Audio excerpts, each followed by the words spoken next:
Isaiah 2. The word that Isaiah the son of Amoz saw concerning Judah and Jerusalem.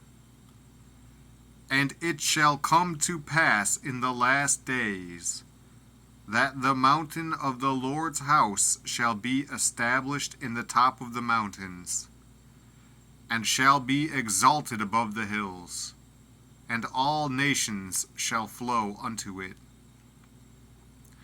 And many people shall go and say, Come ye, and let us go up to the mountain of the Lord, to the house of the God of Jacob. And he will teach us of his ways, and we will walk in his paths. For out of Zion shall go forth the law, and the word of the Lord from Jerusalem. And he shall judge among the nations, and shall rebuke many people. And they shall beat their swords into plowshares, and their spears into pruning hooks. Nation shall not lift up sword against nation, neither shall they learn war any more. O house of Jacob, come ye, and let us walk in the light of the Lord. Therefore thou hast forsaken thy people the house of Jacob, because they be replenished from the east, and are soothsayers like the Philistines, and they please themselves in the children of strangers. Their land also is full of silver and gold, neither is there any end of their treasures. Their land is also full of horses, neither is there any end of their chariots. Their land also is full of idols. They worship the work of their own hands, that which their own fingers have made. And the mean man boweth down, and the great man humbleth himself. Therefore forgive them not. Enter into the rock, and hide thee in the dust, for fear of the Lord, and for the glory of his majesty.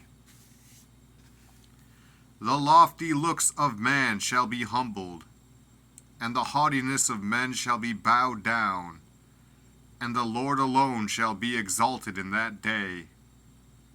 For the day of the Lord of hosts shall be upon every one that is proud and lofty, and upon every one that is lifted up, and he shall be brought low. And upon all the cedars of Lebanon, that are high and lifted up, and upon all the oaks of Bashan, and upon all the high mountains, and upon all the hills that are lifted up, and upon every high tower, and upon every fenced wall, and upon all the ships of Tarshish, and upon all pleasant pictures. And the loftiness of man shall be bowed down, and the haughtiness of men shall be made low, and the Lord alone shall be exalted in that day.